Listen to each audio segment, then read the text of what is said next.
What up, what up, what up, good people? It's your boy BTG, aka Bust Them Guns, coming at you tonight with a tabletop review. Got one of them Rock Islands on deck tonight. That double stack action. This here is the Rock Island TAC Ultra FS HC, chambered in 45 ACP, and that's a lot of letters going on. FS for full size, HC for high capacity. This is the double stack. So this is 14 is the capacity, and this bad boy is nice. They make a variety of these. It's becoming pretty popular as a double stack item.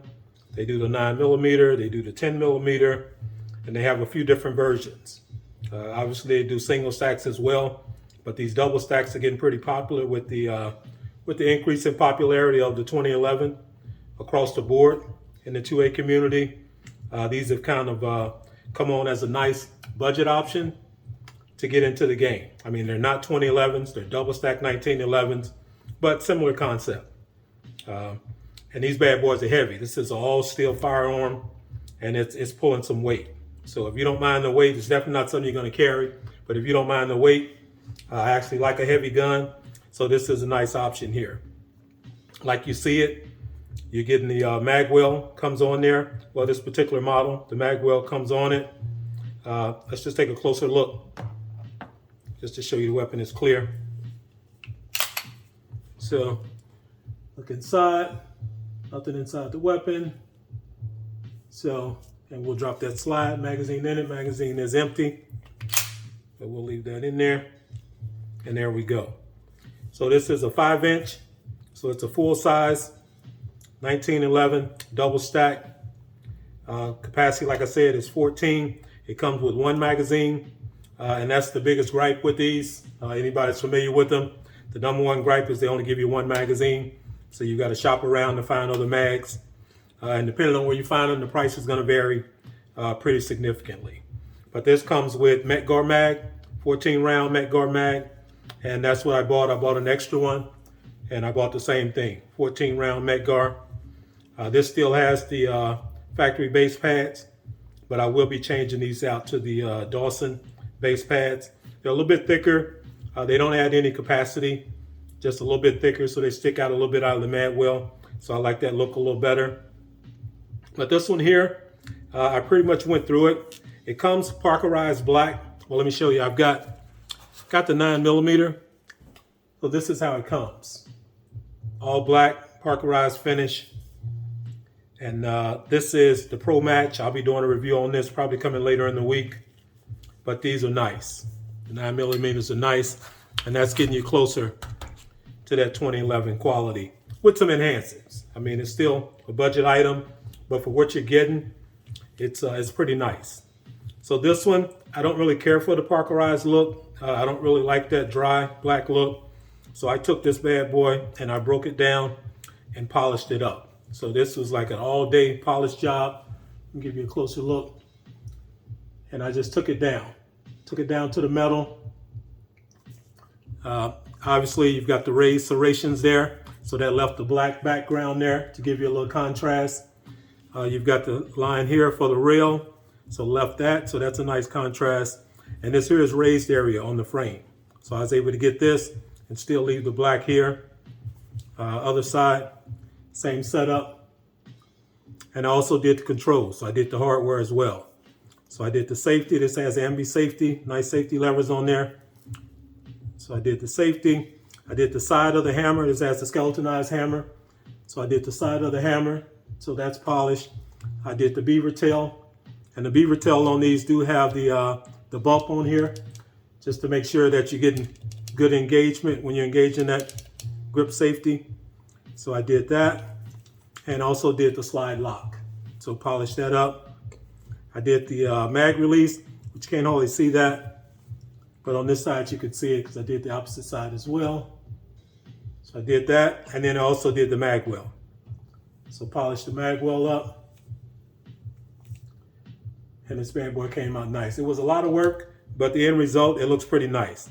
So did the screws, left the G10 grips. I like these grips. The grips feel nice, they look nice on there, and this bad boy came out pretty nice for a home job.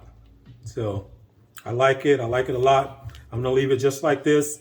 Sight-wise, you've got the Novak style sights on here. Rear sight is adjustable, elevation and windage. You got fiber optic up front. Because of the way they ship these oiled up so heavy, that front sight is usually dull. But I've got some other fiber optics, so I'm going to change that out. Just haven't gotten around to it yet. But you got a decent sight picture. You got white dots in the rear. They're not night sights, but they are white dot. And then you got the fiber optic up front. I polished the barrel up on it as well. So gave the barrel a nice gloss. So it came out pretty nice. Like I say, for a home job, it gives it a nice look. I also did the trigger, just the size of the trigger. So to the look, you see the polished look on the trigger as well. So this bad boy came out nice. I did a little work on the slide, just kind of cleaning it up, lightly polished, made sure not to take any metal off. But I didn't really know what to do with the trigger. But now I watched a few videos. Hayes Custom does a nice video. They show you exactly what they do with their trigger work, what to look for, what parts to work on, how to go about it, look for the high spots, how to polish it up and clean it up. So I'm going to go back in here and polish that trigger up. Now I know exactly what to look for and what parts to work on and how to go about it. So I'm going to clean the trigger up a bit, and I'm going to do a little bit more work on the slide. But to listen at it now, it sounds good. So it sounds pretty good, but I'm going to clean it up even more. I did have this out today. I did put a short on, I did a short, haven't put it out, but I'll be putting it up soon. But I did run a short on it, ran some rounds through it. So that'll be going up as well. So if you want to check out the short, once this video is up, you can also pop on there and check out that short. But this bad boy runs nice. It's a nice piece. And for the money, you can't beat it. The 45 ACPs, I think around 700. So price is right. And this here with that polish job, it actually kind of looks high end. So it came out really nice. I'm liking this. I've got the 9mm. Like I said, I'm going to be doing a review on that later. And I also have this in 10mm. It doesn't have the full rail, the 10mm, but that's something that I want to eventually get around to because I like that full rail. I like that look. But this boy's got some weight to it. If you like a heavy pistol, you'll like it. But if not, this is probably not going to be your cup of tea. But this here is by Rock Island Armory. I bought this case. Most of these, you know, the cases they come in is just foam, the eggshell up and top and bottom. But some of them you can find and they're fitted.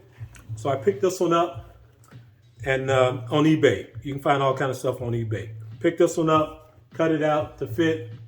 And so this is the case I keep it in. But this is a nice piece. I like it. I'm gonna hold on to it. I like them Rock Islands. They're decent pieces for the money. It's not a 2011. Don't pretend to be, but it's a nice double stack 1911. So if that's something you're interested in, check them out. But I've held you enough for tonight. It's your boy BTG, aka Bust Them Guns. Another one out the collection. Like I say, get over there, check out the short. I'm gonna put up on this. You can see some rounds come through here. And other than that, I'll get back at you later. Holla.